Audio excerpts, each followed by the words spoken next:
জিলা কৰ্তন কৰি অসমখনৰ পুনৰ গঠনৰ যি প্ৰস্তাৱ দিছে প্ৰবীণ সাহিত্যিক ধীৰেন্দ্ৰনাথ চক্ৰৱৰ্তীয়ে, তাৰপিছত অসমত এক চৰ্চা আৰম্ভ হৈছে, ছ'চিয়েল মিডিয়াৰ যোগে চৰ্চা আৰম্ভ হৈছে।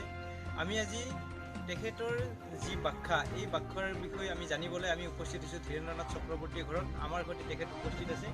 আমি ধীৰেন্দ্ৰনাথ চক্ৰৱৰ্তী নিউজ নেট 1ত আমি স্বাগতম জনাইছোঁ আপোনাক। আমি আপোনাক সুধিব বিচাৰিছোঁ, আপোনাৰ যিটো BTDৰ 4খন ধুবুৰী আৰু গোৱালপাৰা, এই 4খন জিলা কৰ্তন কৰি আদিকে কৰি কৰ্তন কৰি আপুনি যি পুনৰ গঠন ৰাজ্যখনক পুনৰ গঠন কৰিছে, আচলতে এই ব্যাখ্যাটো আমি নিউজ নেট 1ৰ জৰিয়তে জানিব বিচাৰিছিলোঁ আপোনাৰ পৰা। মই এই চেনেলটোৰ যোগেদি অসমৰ 3,25,00,000 জনসাধাৰণক জনাব খোজোঁ, আৰু অসমৰ বাহিৰত থকা যিসকলে অসমীয়া জানে যে আমাৰ পুনৰ গঠনটো, ৰাজনৈতিক পুনৰ গঠনটো নতুন কথা নহয়। 1956 চনত পণ্ডিত নেহৰু থাকোঁতেই ফজল আলীৰ নেতৃত্বত, জাষ্টিছ ফজল আলীৰ নেতৃত্বত চৰ্দাৰ পানিকৰ আৰু হৃদয়নাথ কুঞ্জু, এই তিনিগৰাকী বিশিষ্ট ব্যক্তিক লৈ ষ্টেট ৰিঅৰ্গেনাইজেশ্যন কমিশ্যন গঠন কৰা হয়, SRC। তাৰ যোগেদিয়েই নতুন ভাৰতত নতুন ৰাজ্য গঠন কৰা হ'ল, পুনৰ গঠন কৰা হ'ল।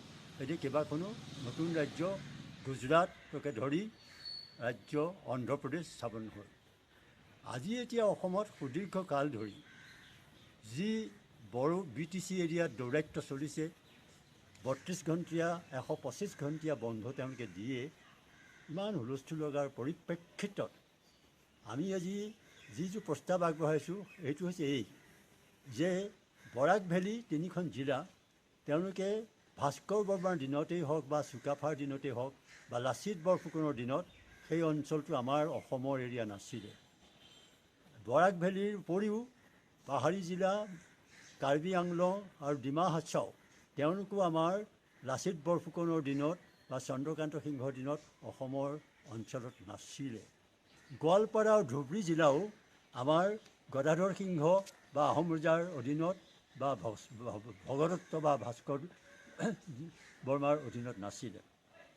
বুৰঞ্জীৰ পিনৰ পৰা যিখিনি 11খন জিলাক মই অসমৰ পৰা বাহিৰ কৰিব খুজিছোঁ, বুৰঞ্জীৰ পিনৰ পৰা সেইবিলাক অসমৰ অংশ নাছিলে, ব্ৰিটিছে আমাৰ ওপৰত জাপি দিয়া অঞ্চল। ছাৰ, আমি গম পাইছোঁ ইতিমধ্যে ৰাজনৈতিকভাৱে আমাৰ সেইখিনিৰ লগত সম্পৰ্ক নাই, কাৰণ বৰাক ভেলীৰ, সুৰমা ভেলীকে ধৰি সমগ্ৰ অঞ্চল আমাৰ বেংগল প্ৰভিন্সিয়েল কংগ্ৰেছৰ আণ্ডাৰত আছিলে, অসম কংগ্ৰেছৰ আণ্ডাৰত নাছিলে। গোৱালপাৰা, ধুবুৰী, কাৰ্বি আংলং আৰু আমাৰ বৰাক ভেলী এইখিনিয়ে আমাৰ স্বাধীনতা আন্দোলনত অসমীয়া মানুহৰ লগত একেলগে যুঁজ কৰা নাছিলে। গোৱালপাৰা আৰু ধুবুৰীৰ একমাত্ৰ হিন্দু মানুহখিনিৰ বাহিৰে মুছলমান যিসকল মানুহ তেওঁলোকে ভাৰতৰ মুক্তি সংগ্ৰামত অংশগ্ৰহণ কৰা নাছিলে মহাত্মা গান্ধীৰ নেতৃত্বত। সেই সময়ত তেওঁলোকে ভাৰতীয় স্বাধীনতা আন্দোলন বিৰোধিতা কৰিছিলে, মুছলিম লীগত আছিলে। আজি আমি সেই মুছলিম লীগৰ অধীনত থকা ধুবুৰী আৰু গোৱালপাৰাক বাদ দিব খুজিছোঁ, কিন্তু ভাৰতৰ পৰা বাহিৰ নহয়, ইউনিয়ন টেৰিটৰীৰ আণ্ডাৰত থাকিব, দিল্লীৰ আণ্ডাৰত থাকিব, যাতে কোনেও নতুন বাংলাদেশ, নতুন পাকিস্তান তাত সৃষ্টি কৰিব নোৱাৰে। ছাৰ, এইখিনি কথা আমি গম পাইছোঁ। আমি কথাখিনি ইয়াৰ পিছৰ পদক্ষেপ আপোনাৰ কি হ'ব? ইয়াৰ পৰৱৰ্তী সময়ত ইতিমধ্যে আপুনি অসমৰ ৰাইজক এইখিনি কথা অৱগত কৰিছে, ইয়াৰ ব্যাখ্যা দিছে, আপুনি গণগাঁথনি আদি কৰি গোটেইখিনি অসমৰ ৰাইজক আপুনি জনাইছে।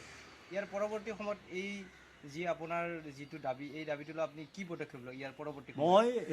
মই prime minister of India Narendra মোদীলৈ এই প্ৰস্তাৱটো দাঙি ধৰি তেওঁ গ্ৰহণ কৰাৰ কাৰণেতো মোৰ প্ৰস্তাৱ। মই অসমৰ, ভাৰতবৰ্ষৰ 125 কোটি মানুহৰ এজন নগণ্য ব্যক্তি।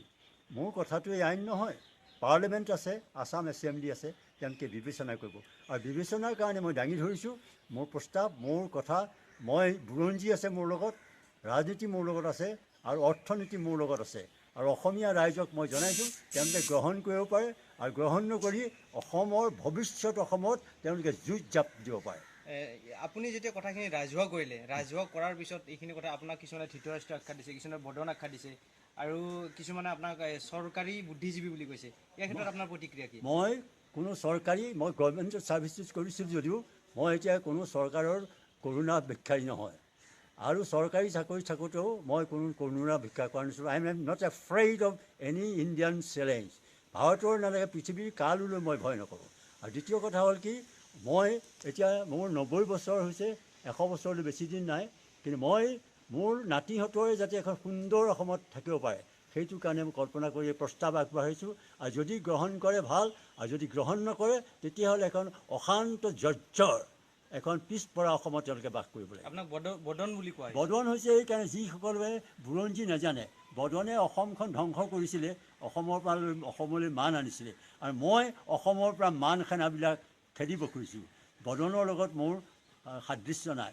আৰু ধৃতৰাষ্ট্ৰ আছিলে অন্ধ, মই কিন্তু অন্ধ নহয়। মই অসমৰ বৰ্তমানৰ অসম নহয়, আজিৰ পৰা 200 বছৰ 2000 বছৰৰ অসমৰ মই কল্পনা কৰিছোঁ। আজি 99% অসমীয়া ধোধৰ পচলা, কৰ্মবিমুখ, আৰু অসমৰ যিখিনি শিক্ষিত মানুহ আছে, ইউনিভাৰ্চিটিৰ প্ৰফেচৰে হওক, IAS অফিচাৰে হওক বা ACS অফিচাৰে হওক, বিষয়া কেৰাণী, আজি 90% অফিচাৰ্ছ এণ্ড ক্লাৰ্কছ কৰাপ্ট। আজি 80% অসমৰ ডেকা ল'ৰা তেওঁলোক ধূৰ্ত, তেওঁলোক বিশ্বাসযোগ্য নহয়, অসদক্ষ, আনএমপ্লয়েবল। 60% অসমীয়া ডেকা ল'ৰা আনএমপ্লয়েবল। কোনো বিখ্যাত কোম্পেনীয়ে, ইণ্টাৰনেশ্যনেল কোম্পেনীয়ে সেইবিলাক ধোধৰ পচলা ইনএফিচিয়েণ্ট অসমীয়া ল'ৰাক নলয়। ধন্যবাদ। আমি অসমৰ ৰাইজক আমি ছাৰৰ মনৰ কথাখিনি আমি শুনালোঁ। আমি নিউজ নেক্সট 1ৰ দৰ্শকক আমি এইখিনি